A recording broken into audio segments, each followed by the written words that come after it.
नमस्कार साथियों, स्वागत है आप सभी के अपने YouTube चैनल में। तो साथियों, आज की जो अपनी अपडेट है नवोदय की टीजीटी और पीजीटी की वेटिंग को लेकर है।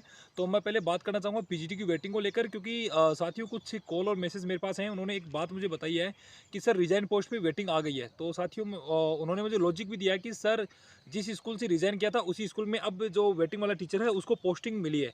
तो साथियों इस मामले में आपको एक बात बताना चाहूँगा कि कभी भी ऐसा नहीं होता कि जहाँ पे रिज़ाइन दिया गया है वहीं पे जो नेक्स्ट पोस्टिंग है वो वहाँ होगी। ऐसा रूल नहीं है। रूल होता है कि हाई प्रायोरिटी के अकॉर्डिंग टीचर को वहाँ भेजा जाता है। यानी जो स्कूल की प्रायोरिटी है कि कौन से टीचर की कहाँ ज़्यादा ज़रूरत है, वो मेल है या फीमेल है, उसके अकॉर्डिंग उसको वहाँ पे भेजा जाता है।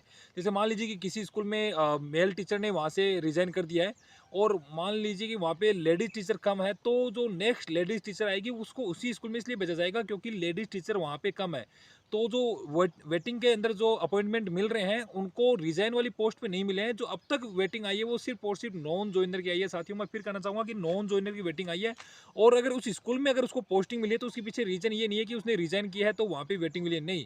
उसके पीछे रीज़न ये है कि वो स्कूल है वो हाई प्रायोरिटी पर है, यानी वहाँ जो सब्जेक्ट है, वहाँ जो डिमांड है वो हाई प्रायोरिटी वाली डिमांड है, इसलिए उस टीचर को वहाँ पे भेजा गया है। और दूसरी बात साथियों ये है कि क्या जिस स्कूल से रिज़ाइन किया गया है और वहाँ पे अगर कॉन्टैक्ट टीचर आ गया है, तो क्या अब वहाँ पे वेटिंग नहीं